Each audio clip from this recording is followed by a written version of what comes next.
मी doctor Mahendra Dasharath Shirsat, doctor Babasaheb Ambedkar Marathwada विद्यापीठाच्या भौतिकशास्त्र विभागामध्ये 2003 पासून प्रोफेसर म्हणून इथं काम करत आहे.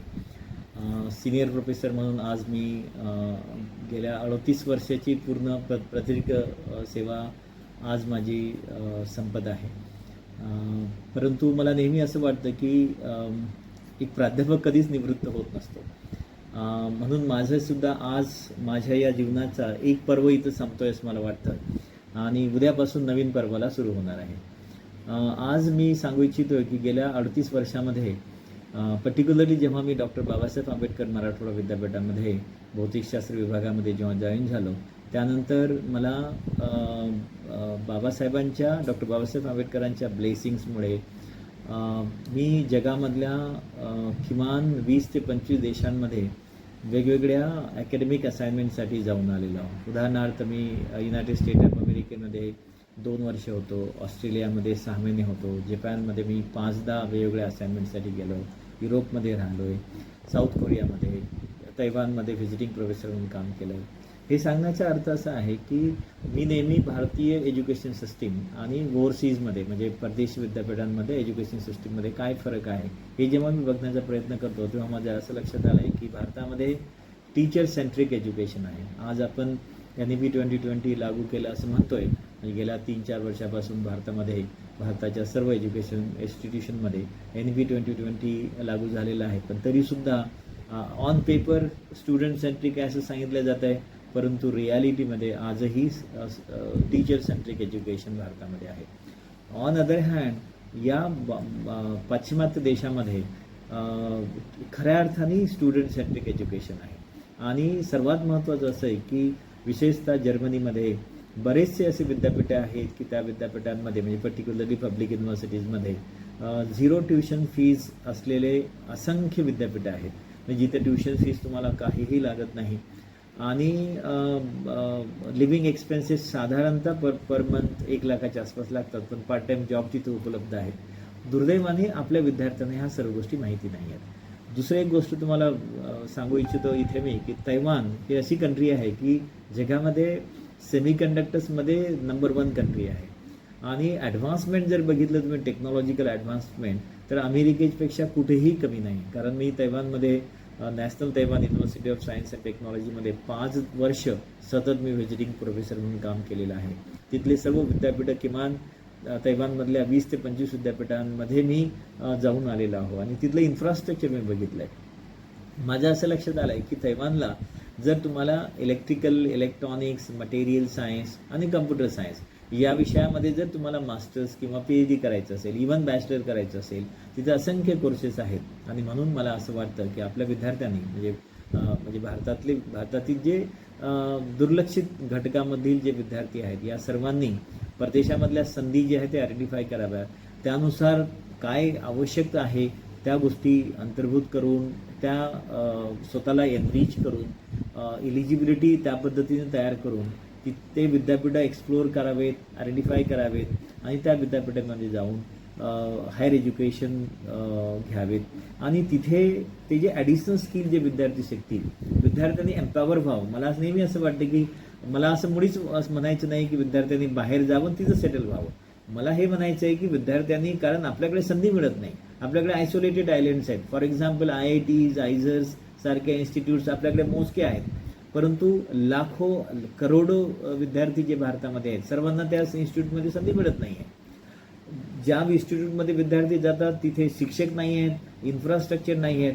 मग जर शिक्षक नसतील, इन्फ्रास्ट्रक्चर नसतील, असलेले शिक्षकांमध्ये कॉम्पिटन्सी जर नसेल तर विद्यार्थ्यांकडे स्किल्स कसे येतील. आणि म्हणून विद्यार्थ्यांनी या परदेशी विद्यापीठामध्ये जावं, तिथं स्वतःला एम्पॉवर करावं, स्किल्स शिकावेत आणि जर भारतामध्ये जर संधी उपलब्ध झाली तर भारताकडे परत यावं. पण दुर्दैवाने असं आहे की भारतामधली परिस्थिती आजकाल अशी जी दिसते की तिथे प्रामाणिक आणि खऱ्या अर्थाने ज्यांच्याकडे स्किल्स आहेत अशांना संधीच मिळत नाही.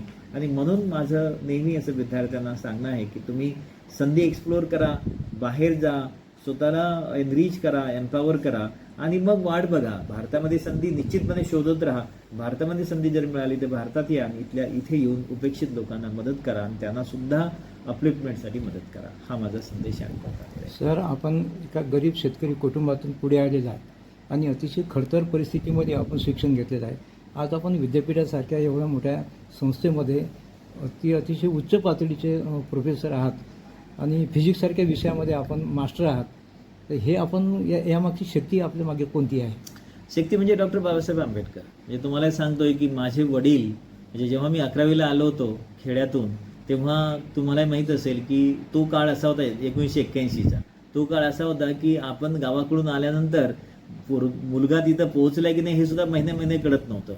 अशा परिस्थितीमध्ये इथं आलो. तर इन्स्पिरेशन हे डॉक्टर बाबासाहेब आंबेडकरच होतं. म्हणजे माझे वडील मला नेहमी म्हणायचे की डॉक्टर बाबासाहेब आंबेडकर परदेशांमध्ये गेले, त्या अतिशय नामवंत अशा विद्यापीठामध्ये शिकलेत, डिग्री घेऊन आलेत आणि भारतात येऊन दलित आणि उपेक्षित वर्गासाठी काम केलंय. त्यामुळे माझे वडील मला नेहमी म्हणायचे की तुम्ही बाहेर जा, एनरिच कर स्वतःला आणि परत ये. आणि तेच मी नेमकं केलं. जेव्हा मला अमेरिकेमध्ये संधी मिळाली, तुम्हाला सांगतो की 2008मध्ये मी अमेरिकेमध्ये मला 2 वर्षाची फेलोशिप मिळाली होती. आणि तिथे परिस्थिती अशी होती की मी जर ठरवलं असतं तर मी तिथं सेटल होऊ शकलो असतो. मला तिथले माझे जे कोलॅबोरेटर आहेत ते मला म्हटले होते की प्रोफेसर सिरसाट, तुम्ही आता परत जाऊ नका, तुम्ही थांबा इथे. पण मी त्यांना असं म्हटलंय की अमेरिकेमध्ये माझ्यापेक्षा जास्त विद्वत्ता असलेले खूप प्राध्यापक इथं असतील, पण मी ज्या विद्यापीठामध्ये काम करतोय, डॉक्टर बाबासाहेब आंबेडकर मराठवाडा विद्यापीठामध्ये, तिथे माझ्यासारखे मोजके लोक आहेत आणि म्हणून मला परत जायचं आणि माझ्या विद्यार्थ्यांसाठी काम करायचं. आणि तुम्हाला सांगतो 2009ला मी अमेरिकेहून परत आलोय आणि इथे जर तुम्ही इन्फ्रास्ट्रक्चर जर बघितलं, वर्ल्ड क्लास इन्फ्रास्ट्रक्चर तयार केलं. 2009ला परत आलो मी. परत येऊन वेगवेगळ्या फंडिंग एजन्सीला प्रोजेक्ट दिले. साधारणतः 15 ते 20 कोटी रुपयाचे गेल्या म्हणजे 23 वर्षाच्या कालावधीमध्ये जवळपास 20 कोटीचे प्रोजेक्ट्स मी आणले. इथे जे इन्फ्रास्ट्रक्चर आहे वर्ल्ड क्लास इन्फ्रास्ट्रक्चर आहे. मुलांना परदेशात जाण्याची गरज नाही, याच ठिकाणी मुलं ट्रेन होऊ शकतात. आणि त्याच कारणामुळे मी इथे माझ्याकडे आलेले मास्टर्सला आलेले विद्यार्थी, त्यांना PhDला मी पुढे बाहेर पाठवलंय. PhDला आलेल्या विद्यार्थ्याला मी पोस्टडॉकला बाहेर पाठवलंय. आता तुमच्या पुढे प्रश्न असा असेल, तुम्ही मला कदाचित प्रश्न विचाराल की तुम्ही जर म्हणता इथे वर्ल्ड क्लास इन्फ्रास्ट्रक्चर आहे तर मग विद्यार्थ्यांना तुम्ही बाहेर का पाठवता? त्याचं कारण असं आहे की वर्ल्ड क्लास इन्फ्रास्ट्रक्चर या बिल्डिंगमध्ये उभं केलं मी, पण त्या विद्यार्थ्यांना बाहेरचं जे एन्व्हायरमेंट आहे ते त्या लेवलचं मिळत नाही ना. त्याचा जर सर्वांगीण विकास जर पाहायचा असेल तर त्याला बाहेर सुद्धा ते एन्व्हायरमेंट मिळालं पाहिजे. आणि म्हणून मी विद्यार्थ्यांना सांगतो, इथं तुम्ही ट्रेन व्हा, बाहेर जा, अजून पुढे जा आणि तिथे एनरिच व्हा. पहिल्यांदा पैसा सुद्धा अतिशय महत्वाचा आहे. पैसा कमवा, फायनान्शियली एम्पॉवर बना, अकॅडमिकली एम्पॉवर करा स्वतःला आणि मग भारतात येऊन उपेक्षित वर्गांसाठी काम करा. आणि ऑब्व्हियसली माझं इन्स्पिरेशन डॉक्टर बाबासाहेब आंबेडकरच आहे, त्यामध्ये काही वादच नाही. डॉक्टर बाबासाहेब आंबेडकर युनिव्हर्सिटीमधून आपण एकमेव व्यक्ती असे आहात की 25 देशामध्ये आपण रिसर्च पेपर सादर करण्यासाठी युनिव्हर्सिटीमध्ये, तिथल्या मोठमोठ्या संस्थेमध्ये आपण गेला आहात. म्हणजे आतापर्यंत युनिव्हर्सिटीमधला असा व्यक्ती कोणी नाही आणि भविष्यामध्ये कित्येक वर्ष होईल की नाही असं सांगता येत नाही. याबद्दल आपली काय? तुम्हाला मी सांगतोय की मी जेव्हा पहिल्यांदा अमेरिकेत गेलो होतो 2007ला, तर मी जेव्हा 12वीला होतो माझं स्वप्न होतं की मी IITला शिकायला हवं. जेव्हा मी अमेरिकेत गेलो, युनिव्हर्सिटी ऑफ कॅलिफोर्नियामध्ये मी व्हिजिटिंग सायंटिस्ट म्हणून गेलो होतो, तेव्हा तिथे गेल्यानंतर मला असं वाटलंय की आणि म्हणजे मी तिथे व्हिजिटिंग सायंटिस्ट होतो आणि माझ्या अंडर जे PhDला काम करणारे विद्यार्थी होते सर्व IITians होते. म्हणजे तुम्ही बघा की एक विद्यार्थी जो अतिशय प्रतिकूल परिस्थितीमधून शिकलाय, मिलिंद विज्ञान महाविद्यालयासारख्या महाविद्यालयात बाबासाहेबांनी जे महाविद्यालय बांधलंय किंवा उभं केलंय, त्या महाविद्यालयामधून शिकलेला विद्यार्थी अमेरिकेत जातोय आणि तिथं IIT सारख्या विद्यार्थ्यांना मार्गदर्शन करतोय. म्हणजे हे इन्स्पिरेशन डॉक्टर बाबासाहेब आंबेडकरांकडूनच मला मिळालंय. आणि म्हणून मग मला असं वाटलंय की प्रत्येकाला ही संधी मिळत नाही, म्हणजे अमेरिकेत जाण्याची संधी प्रत्येकाला मिळत नाही. म्हणून माझा उद्देश काय आहे? माझा उद्देश काय होता की आता मी जे काही क्रेडिट अर्न केलेत, जे काही क्रेडेन्शियल माझ्याकडे आहे, त्या क्रेडेन्शियलचा वापर करून आता आपण इथे एक इन्फ्रास्ट्रक्चर उभं करायचं भारतामध्ये, जेणेकरून इथे जे उपेक्षित वर्गातील विद्यार्थी आहेत त्या विद्यार्थ्यांना ट्रेनिंग मिळेल आणि त्यांना नोकऱ्या लागतील. आणि आज मी नेमकं तेच करतोय की इथे असंख्य गेल्या 2016ला हे सेंटर आपण उभं केलंय. आज 2026 आहे, म्हणजे 10 वर्ष झाले. 10 वर्षामध्ये किमान 1000 ते 2000 विद्यार्थ्यांना मी ट्रेनिंग दिलंय, जे आज वेगवेगळ्या ठिकाणी काम करतायत आणि परदेशात सुद्धा पाठवलंय. दुसरं एक तुम्हाला सांगतो की आपण यावर्षी BSc इलेक्ट्रॉनिक्स म्हणजे गेल्या वर्षीपासून BSc इलेक्ट्रॉनिक्स प्रोग्राम सुरू केला आहे. त्या प्रोग्रामचं वैशिष्ट्य असं आहे की पहिले 2.5 वर्ष विद्यार्थी इथे विद्यापीठामध्ये शिकतील आणि नंतरचं 1.5 वर्ष ते इंडस्ट्रीमध्ये काम करतील. म्हणजे आम्ही 5 वेगवेगळ्या इंडस्ट्रीसोबत कोलॅबरेशन केलं आहे आणि त्या इंडस्ट्रीच्या कोलॅबरेशनच्या माध्यमातून विद्यार्थी 1.5 वर्ष त्या इंडस्ट्रीमध्ये ते अप्रेंटिसशिप करतील. अप्रेंटिसशिप आणि इंटर्नशिपमधला फरक काय आहे? इंटर्नशिपला विद्यार्थी जर इंडस्ट्रीमध्ये गेला त्याला स्टायपेंड मिळत नाही, पण अप्रेंटिसशिपचा जो कन्सेप्ट आहे त्या कन्सेप्टच्या अंडर विद्यार्थी जर त्या इंडस्ट्रीमध्ये जर गेला तर त्याला 12 ते 15 हजार रुपये स्टायपेंड मिळतो.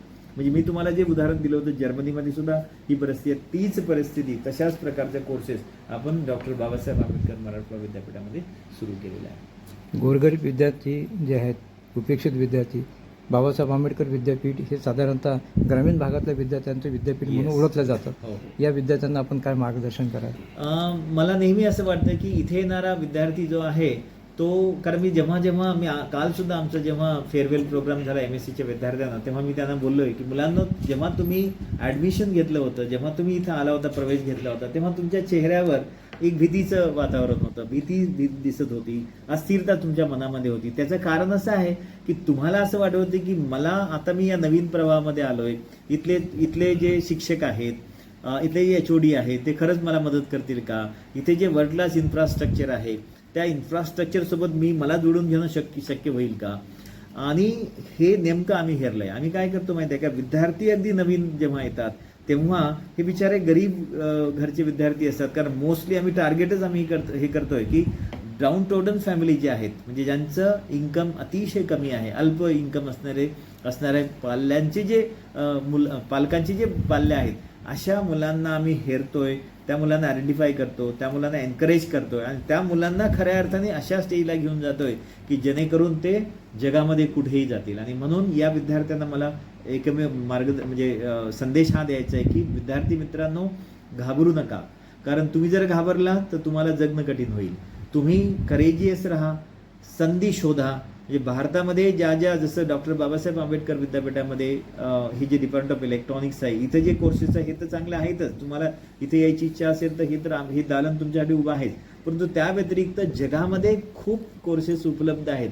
तुम्ही एक्सप्लोअर करा आणि जर तुम्हाला काही मदत लागली तर प्राध्यापक MD सिरसाट तुमच्यासाठी सदैव उपलब्ध असेल. एक शेवटचा आणि महत्त्वाचा प्रश्न आहे की मधल्या काळामध्ये कुलगुरू पदासाठी आपल्या नावाची चर्चा झाली होती. आता कसं आहे माहिती आहे का की तुम्हाला सर्वांना माहित आहे की अलीकडे जर तुम्हाला अकॅडमिक सेक्टर असो की कुठलंही सेक्टर असो, जर तुम्हाला त्या पदावर जायचं असेल तर दुर्दैवाने तुमचं अकॅडमिक कॅलिबर बघितलं जात नाही. खरं म्हणजे भारत असा देश आहे की जिथे विदाऊट अकॅडमिक कॅलिबर तुम्ही एका विशिष्ट संघटनेशी जर जोडलेले असाल तरच तुम्हाला तिथे सिलेक्ट केलं जातं. तुम्हाला मी सांगतोय की गेल्या 38 वर्षापासून या प्रोफेशनमध्ये आहे. म्हणजे म्हणजे काय असतं, मला नेहमी असं वाटतं की हे ज्या वेगवेगळ्या संघटना जे सध्या काम करत आहेत, आता मला मुद्दामून कुठल्याही संघटनेचं नाव मला घेणं योग्य वाटत नाही, परंतु ज्या संघटना स्वतःला असं समजतात की आम्ही राष्ट्रनिर्मितीचं काम करतोय, त्यांना मी नेहमी प्रश्न विचारतो की तुम्ही राष्ट्रनिर्मितीचं काम करत असाल तर तुम्ही चांगली माणसं द्या ना, चांगली माणसं निवडा, असू द्या तुमच्या संघटनेचे, काय हरकत नाही. म्हणजे त्यांचं ॲप्लिकेशन काय हे महत्त्वाचं नाही आहे, त्यांचं कॅलिबर अतिशय महत्त्वाचं आहे. आणि दुर्दैवाने आपल्याकडे कुलगुरू असो, प्रकुलगुरू असो किंवा विद्यापीठातले जे महत्त्वाचे पदं आहेत त्या पदांवर कॅलिबर बघितलं जात नाही. हे अतिशय दुर्दैव आहे भारताचं. आणि जोपर्यंत मला नेहमी असं वाटतं की जोपर्यंत ह्या गोष्टी बघितल्या जाणार नाही तोपर्यंत भारताची डेव्हलपमेंट हे अशक्य आहे. म्हणजे ट्रान्सफॉर्मेशन, तुम्हाला मी सांगतो एक गोष्ट, तुम्ही प्रश्न नाही विचारला तरी सांगतो, भारतामध्ये जेवढे रिसोर्सेस आहेत, मी त्यामध्ये फिजिकल रिसोर्सेस असो की टॅलेंट असो, कमालीचं टॅलेंट भारतामध्ये आहे, पण दुर्दैवाने ते सर्व टॅलेंट जे आहे ते मेन प्रवाहात नाही, मेन प्रवाहामध्ये त्यांना यूज देत नाही किंबहुना. म्हणजे उलट ही व्यवस्था आजची अशी आहे की हे टॅलेंट ओळखतात आणि त्यांना शिस्तबद्धपणे मेन प्रवाहाच्या बाहेर फेकतात. ही अतिशय दुर्दैव आहे. आणि लेटेस्ट होप, म्हणजे माझी खरं म्हणजे भगवान बुद्धासमोर माझी विनम्र अशी प्रार्थना आहे की या लोकांना ज्यांच्या हातात सत्ता आहे यांना सुबुद्धी देव, आणि भारतामध्ये ती कुठल्याही पंथाची असो, कुठल्याही जातीची असो, कुठल्याही पक्षाशी संबंधित असो, ज्यांच्याकडे कॅलिबर आहे अशा योग्य व्यक्तींना योग्य पदावर बसवा. म्हणजे भारतामध्ये खऱ्या अर्थाने उपेक्षित वर्गांना न्याय मिळेल, खऱ्या अर्थाने एज्युकेशनचं ट्रान्सफॉर्मेशन होईल. आपलं पूर्ण नाव सर?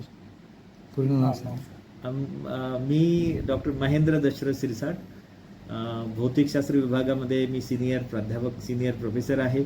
म्हणजे आता मी उद्या रिटायर होतोय, त्यामुळे आज आहेच मी म्हणेल. इलेक्ट्रॉनिक डिपार्टमेंटमध्ये मी विभाग प्रमुख आहे आणि RUSA centre for advance sensor technology इथे मी संचालक आहे. आणि तुम्हाला एक सांगतोय की या विद्यापीठामध्ये मी 4 इन्स्टिट्यूट उभ्या केल्या. एक दीनदयाल उपाध्याय कौशल केंद्र 2013ला, तिथं सुद्धा जे उपेक्षित वर्गातील विद्यार्थी आहेत तशा सर्व विद्यार्थ्यांना स्किल बेस्ड एज्युकेशन आम्ही देत आलेलो आहोत. बिहोक आणि एमओक प्रोग्राम तिथे आहेत. त्यानंतर डिपार्टमेंट ऑफ इलेक्ट्रॉनिक्स, जिथे BSc आणि MSc प्रोग्राम्स आहेत, आणि RUSA centre for advance sensor technology ही तिसरी संस्था आहे की ज्यामध्ये आम्ही ॲडव्हान्स लेवलचं रिसर्च ट्रेनिंग विद्यार्थ्यांना देतोय. आणि बाकी जे एक महत्त्वाचं तुम्हाला सांगतो, इथे इन्क्युबेशन सेंटर आपण उभारलं होतं. म्हणजे 2017ला चोपडे सर असताना माझ्याकडे इन्क्युबेशन सेंटरचा चार्ज दिला होता आणि उद्देश हा होता, खरं म्हणजे इथे इन्क्युबेशन सेंटरची बिल्डिंगसुद्धा नव्हती. तेव्हा आम्ही CSRमध्ये बजाज ॲटोला कॉन्टॅक्ट केला आहे आणि बजाज ॲटोकडून 1.5 कोटी रुपये विद्यापीठासाठी ग्रँट मंजूर करून घेतली. आणि आज तुम्ही बघत असाल विद्यापीठामध्ये इन्क्युबेशन सेंटरची बिल्डिंग उभी आहे. त्यानंतर वेगवेगळ्या एजन्सीला आम्ही प्रपोजल, मी डायरेक्टर असताना वेगवेगळ्या एजन्सीजना प्रपोजल लिहिले. त्यांना आज मी जे प्रपोजल लिहिले होते त्याच प्रपोजलवर विद्यापीठाला 15 कोटीची नंतर ग्रँट मिळाली. तेव्हा मी डायरेक्टर नव्हतो, नंतर माझ्याकडून तो चार्ज काढून घेतला गेला होता.